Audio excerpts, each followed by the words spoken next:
What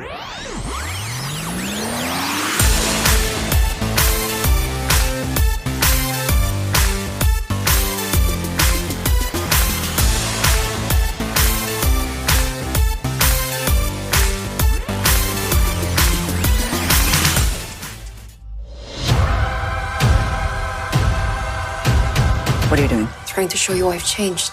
If you'd really changed, you wouldn't have come here. Oh, if you'd really changed, you wouldn't have let me.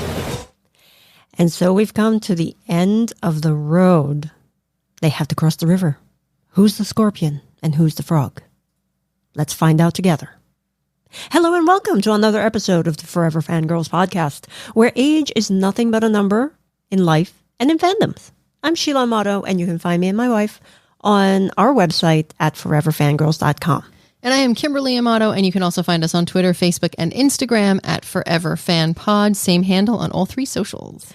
We are your hosts, and we're glad you can join us. Okay. We've decided to do a little something different for you today because, as you heard from our intro, we're going to be covering Killing Eve's final season. However, after seeing the whole season, we really don't feel in our bones that we could give you the good, the bad, the cute, the unicorn poop format. We don't feel it would apply here. Yeah. So we're going to be spending a lot of time discussing episodes 7 and 8. Yes, and if you've seen the series finale, you know why. However, if you have not seen the final season or the final 2 episodes, please be aware that this will spoil you. So, in addition to the spoiler warning, we want to say that this episode will contain heavy topics that may become emotionally charged. So, just please understand that this is not, our intent is not to hurt anybody's feelings or anything, but we feel that these are certain things that need to be discussed that occurred during the season. So, if you do not feel comfortable, please, we will not be offended. Just turn it off and wait to the following episode. Yeah. Okay. And with that, I think it's prudent that we are going to highlight the overall description of the show, at least for the season, according to Google. Eve's life as a spy is not adding up to what she had hoped it would be when she started. She's a bored, very smart MI5 security officer who's very desk-bound. Villanelle is a very talented killer, mercurial in mood, who clings to the luxuries of her job. Eve and Villanelle go head-to-head in a fierce game of cat and mouse, each woman equally obsessed with the other, as Eve is tasked with hunting down the psychopathic assassin. And so I think it's important to note here, and we agree, that throughout the season, the good of this series have solidly been the leads, right? Sandra Oh as Eve Polastri and Jodie Comer as Villanelle. You know, Fiona Shaw as Carolyn Martins and Kim Bodnia, I think that's how you pronounce it. Sorry if I'm mispronouncing it, as Constantine round out this phenomenal cast. Yeah, that has never been in question. The acting has been superlative. Yeah. Okay, so we're going to talk about themes. Mm-hmm. This is like really hard to get started. Oh my God, because I don't want to start bawling at the start. So, all right, I'm just going to say the title. The actual title is Killing Eve. Mm-hmm. If you look through all 4 seasons, it has been indirectly the death of Eve, a figurative one. You know, of her normal life. But that's what I'm saying. Yeah. It's a figurative death of Eve and a rebirth, if you will. Mm-hmm. Discovering who she is, figuring out where she wants to be in life. All of that has kind of been ignited from the first season when she actually met Villanelle. Well, when Carolyn forced her to... Yeah, but, you know, Carolyn kind of got her into the situation, but really she was still like, I'm going to find these people, and like that headstrong, I can do it, I can bear it. You know, I was happy in my marriage, I'm happy in my job, everything is great. And then Villanelle comes into the picture. Mm-hmm. And it flips a switch that starts to unravel Eve as we knew Eve, and slowly starts from like the caterpillar to the butterfly of the Eve we end up knowing. Yeah. In addition to awakening her sapphic desires, shall we say? Yes. Yeah, and towards the end, right, when Yusuf actually tells Eve that she needs to find her new normal because, she and Villanelle have been apart and they're going separate ways, or it seems like it. He tells her that she needs to find her, quote, new normal.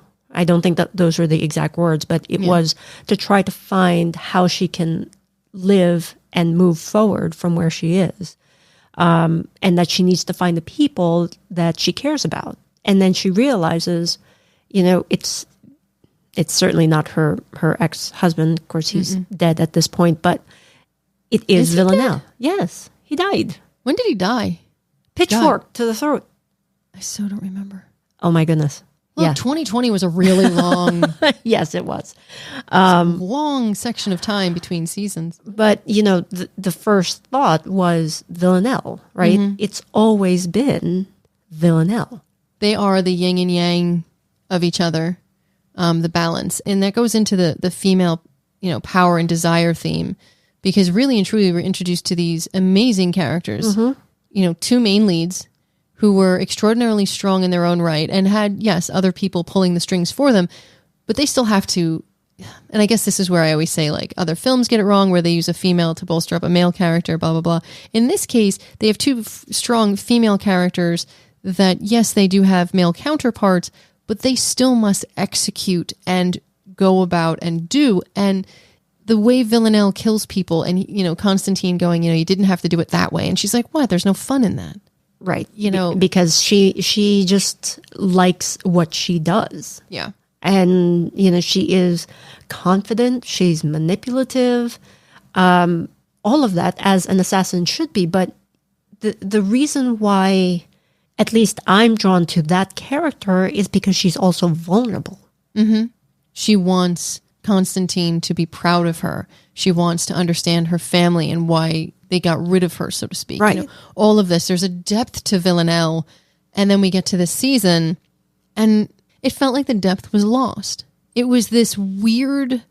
Well, I know that they were trying to, the whole thing about redemption. I know that we're still in the female power desire thing, but, it's about trying to change yourself to show that you are worthy of someone else. But just looking at it in the sense of female power and desire, right?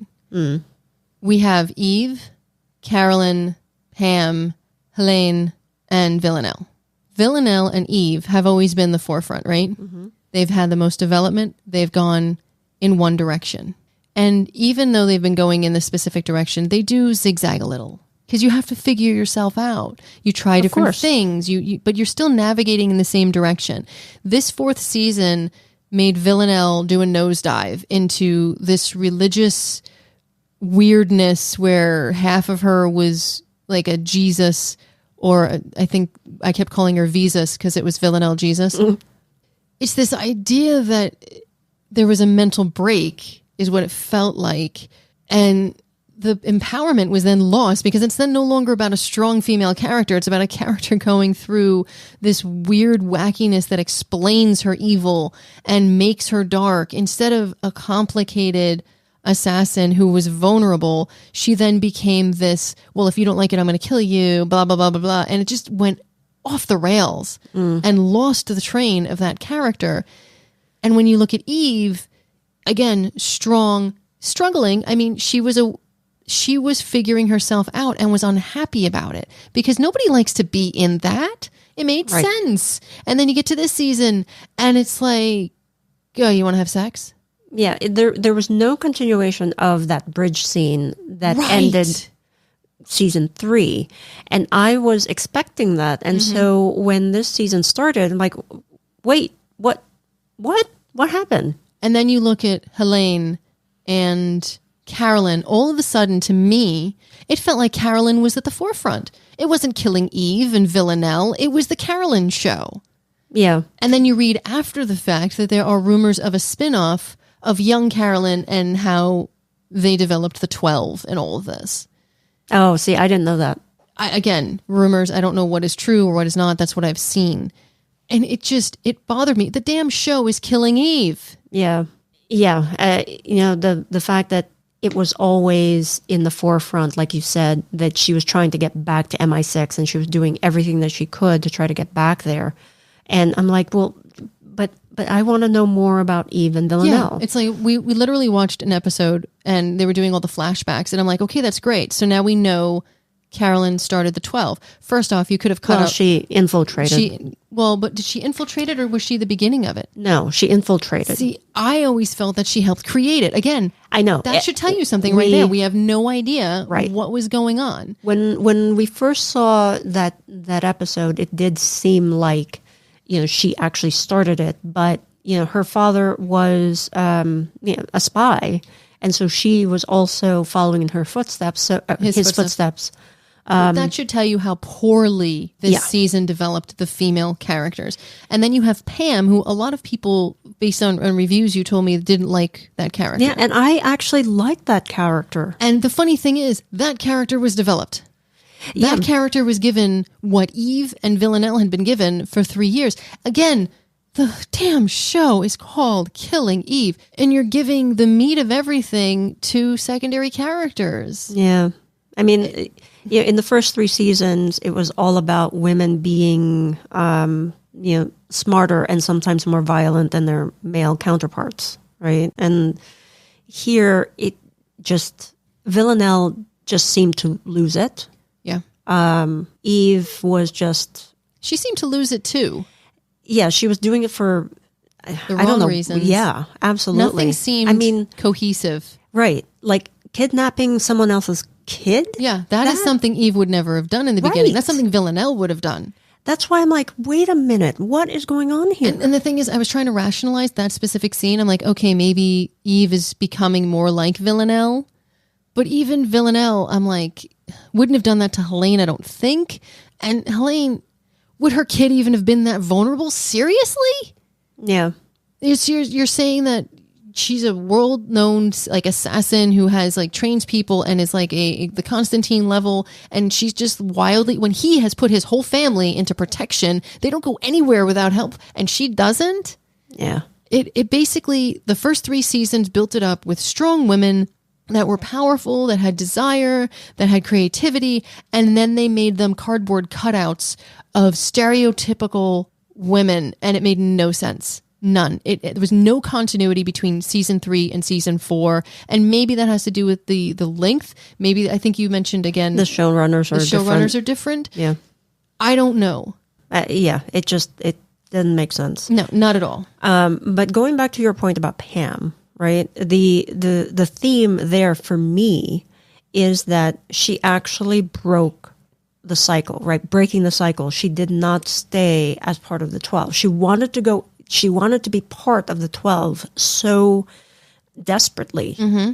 But her development, as you were saying, we saw her evolution where, you know what? She didn't need the 12. No. She didn't. She made death look beautiful. Yes. Mm-hmm. But that wasn't the only thing that made her who she is. And meeting, I guess, the guy at the carnival. Mm-hmm. What I wanted to just highlight there is that Pam, even though she was a lost soul, actually was able to find her own purpose. Yes, with Constantine's help, she eventually kills Constantine, but with Constantine's help, was able to then walk away. But here's a huge flaw in that. Season 1, Constantine, I think it was season 1, Constantine tells Villanelle, you think they're going to let you leave? Once you're in, you're in. But she wasn't in yet. Yes, she was. He told her, if you kill, you're in. If you want to walk away now, walk away. But by the time she leaves, by the time she walks away, Helene is already dead. That's not the point, though. The 12 know of her. Well, the 12 I understand the 12 get obliterated, but the point is you can't say one thing and make it a rule that once you kill, you're in, and that's it, because they all know who you are. They will find you. He even tells Villanelle there's no place in the world you can hide. Yeah, I see and your all point. of a sudden, Pam just walks away. it goes again to the showrunner having no understanding of these characters. You can't, especially, there's no excuse if you're part of season 3's writing room. You should know better. Which is why I'm just really very Appalled? upset. Yeah. Moving into a different theme here about redemption, right? That it seemed like there's only one way to be redeemed. By finding Christ and following religion and going against everything that makes you who you are? Yeah, and that's like, no.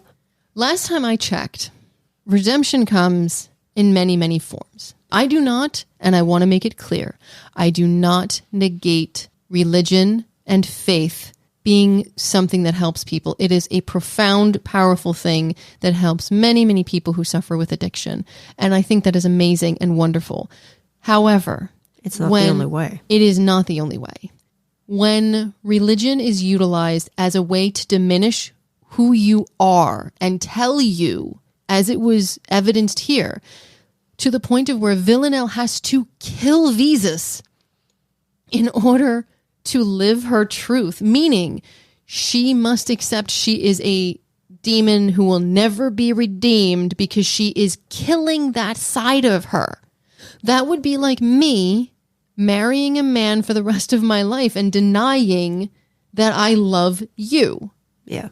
It's you can't ignore your feelings and your desires. That's what makes you you. Well, right? Well, let's clarify, because some people have desires to hurt people, and well, we don't. But I mean, within human reason, where it's not hurting somebody, you can't deny part of yourself. You can't. You know what? God said I was born this way, in His image and likeness. If He wanted me to be bisexual, guess what? I am. It's in the Bible. And thank you for clarifying that. What I was meaning was, I can't change my desire for you. No, right? I love you. And nor would I ask you to, because truthfully, if I denied that part of me, I would be denying myself the love and happiness that I have. And why is that bad? And to make it in such a show that has a massive, massive queer following, to then negate all of that in one episode. And I remember telling you, what is with this visas crap? Mm-hmm. And I understood she was trying to find her way through faith. That was fine. There was nothing wrong with that. But to bring up the visas and all of that and have her split, where the thing that killed me was she had to kill Visas in order to live. You cannot kill, negate, or ignore part of yourself. And the message there was, because she couldn't, she had to die. Yeah. That message of you can't be redeemed if you're different is abhorrent. Wrong. It is abhorrent to have that be your statement of a show that was empowering women and empowered the queer community, and did so in a way where it was normal to then justify everything that they had become as being deviancy. Yeah. That would lead to obliteration, is not only abhorrent, but it is absolutely, unequivocally disrespectful, harmful, and vile. And there's no way around that. Yeah, this whole bury your gays trope, right? No, we're not even there yet. Well, I am, because that's the only way that Villanelle was redeemed by episode 8 is to die. And it's so hurtful. Because you contrast that with other shows, right, that we've had. Black Mirror, San Junipero, or The Haunting of Bly Manor. That's so beautiful. The happiest season. Winona Earp. We have a wedding in Winona Earp. And you give us this. I remember when we were watching it. You had already been spoiled. I hadn't. It was all over the Twitter feed, yeah. Right. I did not see, because I'm not usually on Twitter, so I didn't see it. And by the end of that episode, you were crying. I wasn't. I was in shock. Like, I couldn't even wrap my brain around what was happening. That I was numb. I did not, until I started writing this script, that's when it hit me. And I can't imagine why. Because it's easy. That's the only thing I can keep coming back to. It is easy to kill instead of giving a happy ending. That is all I can say about it at this point. It is cheap. It is frivolous. It is a joke. There are so many millions of ways this could have ended. And I actually, right after, through my tears, told you about 7 different ways, 3 that really could have. And I was bawling, and now I'm just angry. Yeah, because it's enough. I'm still in the hurt phase, so I will get there. I will get there. But what makes me angry is that I have not read the books, but I understand that it doesn't end like this in the books. Now, I understand that it can't follow the books 100%. Of course. But the fact that it doesn't end with Villanelle dying really makes me angry. Because that was a choice. If the story ended that way, right, we would have to accept it. Because if the books ended that way and the story ended that way, we'll be like, all right.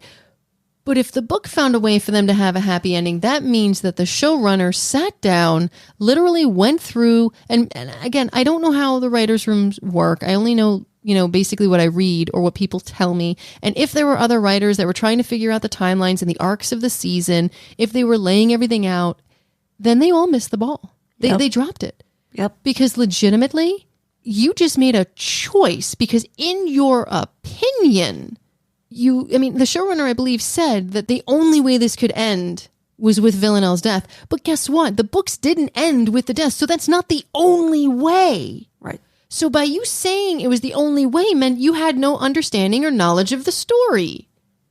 Like you said, we look at Winona Earp. Winona Earp, Nicole Haught got shot in the chest. And oh my God, there's such a thing called a bulletproof vest. I wanted to hear the Hallelujah chorus when that happened because the minute she got shot, I was like, oh, damn. But no, Yeah. Emily Andress went, hey, guys, guess what? Police departments have bulletproof vests. Yeah, they spent a lot of money on making sure. Yeah. That we they had had a to wedding. Yes. Bly Manor.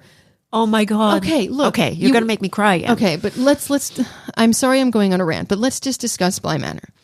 We have covered it, and I will link our episode, okay? We were destroyed at the fact that Danny, the au pair, dies. Yeah.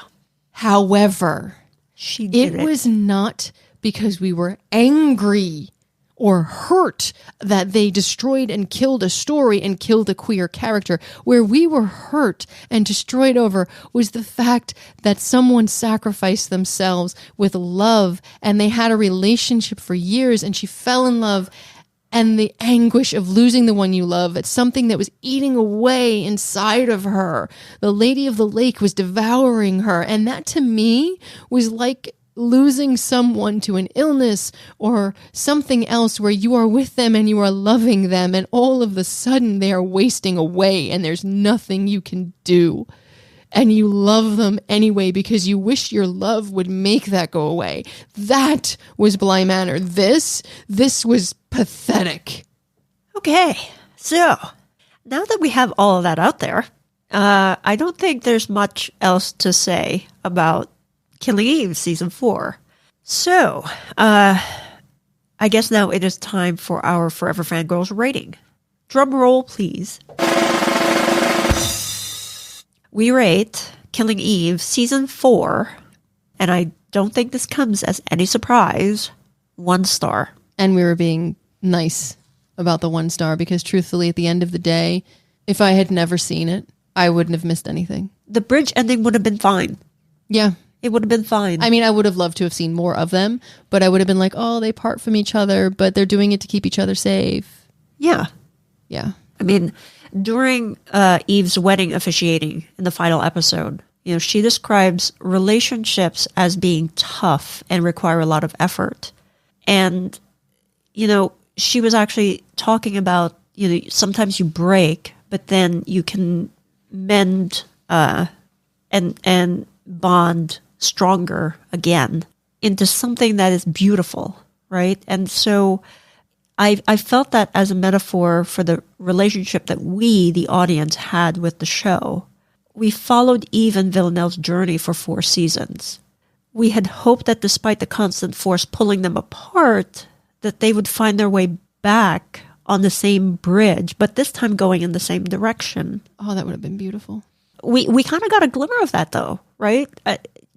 when they were on the road trip together. They were in the stolen van. Stolen van. They were together. They were going in the same direction, and the possibilities were endless. And it was just so beautiful, and it was cute and normal and ordinary. But instead, the show ended with Villanelle being killed off, and Eve crying a guttural anguish scream, and it just tore my heart and soul apart, because you threw away these rich characters for what? And it was a beautiful representation of LGBTQ relationships. This bury your gays trope needs to end. I'm going to try to get through this because my wife makes me cry when she gets upset. I wish I could save this dumpster fire of the season. This disaster that they call the season 4. I know my words probably hurt everybody that was involved in it. And I don't want to do that. I don't want to hurt anybody who worked on the show, who gave their time in a scary time of pandemic and regulations and COVID and all that. They worked so hard. And I thank everyone that was cast and crew for bringing us what they could and doing their very best, because visually the season was just as good as it's always been.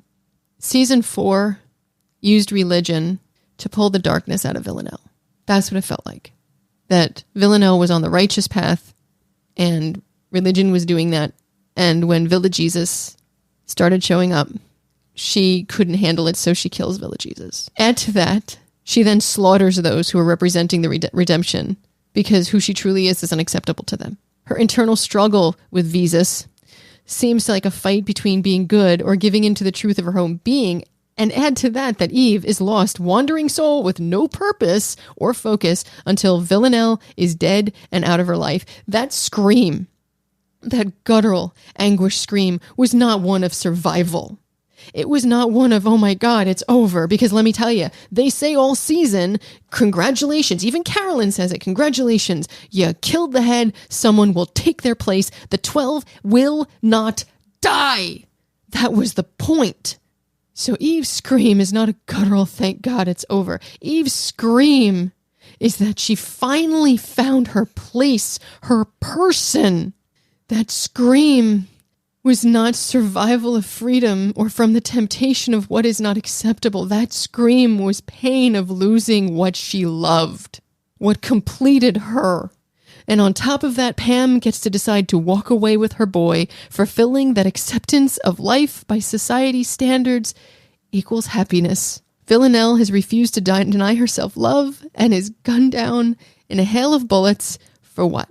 If that was the only option, it could have been done figuratively. She could have faked her own death so that Eve would have been able to survive, maybe guttural scream of pain and all, but we would have maybe seen Villanelle later on, maybe months later, watching Eve living a good life to protect her because she loved her so much. Or, truth be told, they could have seen her healed, helped later on, living in Havana somewhere and happy with Eve. We all know Star Trek, or anybody who does. You know the Borg. And the Borg literally says that resistance is futile and assimilation is best. The Borg fail. Repeatedly, they fail. Because difference is what makes us beautiful. Love is not a sin. Love is a blessing. And that is our show for today, folks. Thank you again for joining us on this emotional episode. If we have missed anything, leave us a voicemail on speakpipe.com/Forever Fangirls podcast. And if you are listening to this podcast on your smartphone, don't forget to hit that subscribe button so you don't miss an episode. And if you can leave us a review, that would be also really appreciated. And until next time, stay safe, be kind, and remember, who you are and who you love are non-negotiable. We don't need saving. We don't need redemption. We don't need to be made miserable for who we are. We just need to be accepted and loved and represented authentically to show that we are beautiful just the way we are, and our differences are what makes the world a more interesting place.